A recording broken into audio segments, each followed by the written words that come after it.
President Trump's drive to shrink the federal workforce has touched about every agency, including the FAA, which is responsible for air safety. It comes at a time when safety is getting a lot of attention because of recent incidents, including January's mid-air collision of a passenger jet and an Army helicopter. An Associated Press NORC Center for Public Affairs poll last month found that 64% of Americans questioned said flying is very safe or somewhat safe. That's down from 71% last year. Isaac Stanley Becker is a staff writer for The Atlantic. The headline on his story in the last issue is "The FAA's troubles are more serious than you know." Isaac, what's the scale of the layoffs at the FAA? How big are they?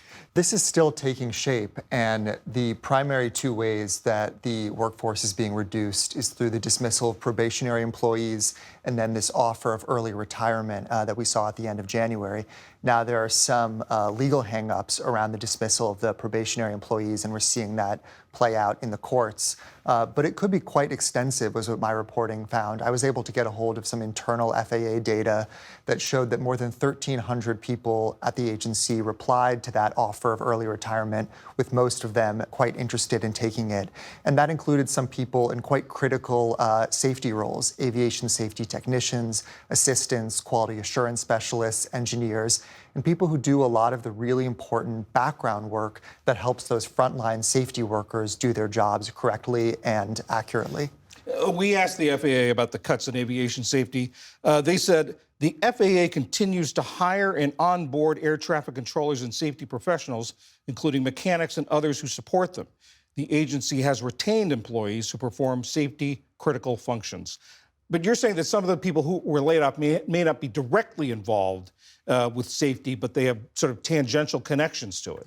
Well, we saw the agency move to exempt from that buyout program air traffic controllers, which have gotten a lot of attention recently after that terrible, tragic incident at Reagan Airport. But I spoke to officials inside the FAA, including very senior officials, who said that there were still critical safety functions that support those frontline safety staff that were being sacrificed. Just to give one example, aeronautical information specialists. These are the people who update the charts and the maps and the key data after there are disruptions or disturbances in airspace: weather, natural disasters, a collision, an accident investigation.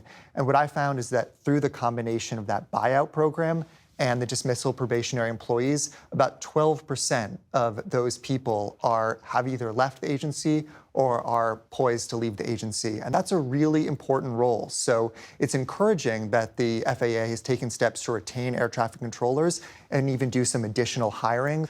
But I think it's worth considering some of the other less well-recognized roles that are being sacrificed amid all of this. How concerned are the people you talk within the agency about those layoffs?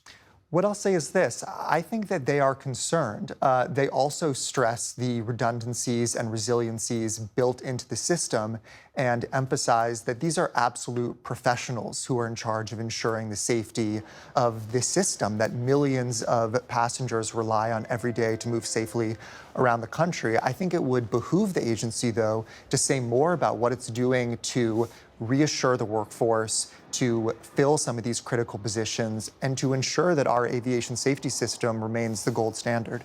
The main figure in all this workforce reduction is, of course, Elon Musk. His Starlink has offered to upgrade the FAA's communication system, which is outdated, and this has been a long, ongoing story for them.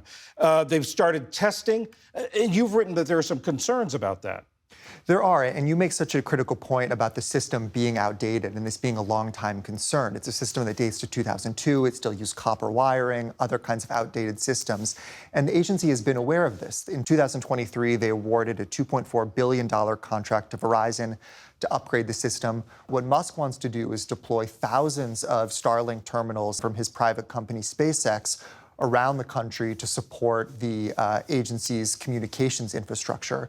And I think the concerns are really twofold. One is about potential conflicts of interest. This is someone who has an interest in the commercial success of this company.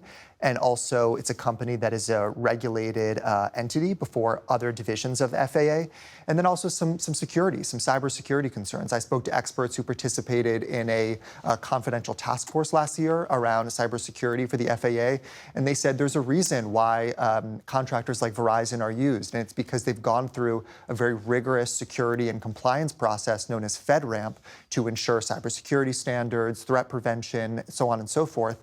And Starlink and SpaceX have not done that. You mentioned SpaceX, which also is regulated, as you say, by the FAA. Last fall, the FAA moved to fine SpaceX over some licensing issues, and Elon Musk called it lawfare. Are there concerns about that he has interest before the FAA? There are concerns, and I think that a number of these people, they're people who think in terms of the worst case. And so what their concern is in the worst case is that you're making the communications network of this critical agency dependent on this billionaire Trump ally. And what if he were to decide to go in a different direction or do something drastic? We've seen how the Starlink terminals are used in Ukraine and its conflict with Russia. And there was an instance in 2022 when Musk decided to shut some of those terminals off because he didn't want them used as part of an offensive raid against Russia. And this faced a lot of criticism at the time. But the concern, again, is what if, because of an adverse action by the FAA, he were to be so enraged by this that he would try to use the terminals used as part of the communications infrastructure as leverage. And that would, I think, be a kind of worst case for the agency. Isaac Stanley Becker of The Atlantic, thank you very much. Thank you.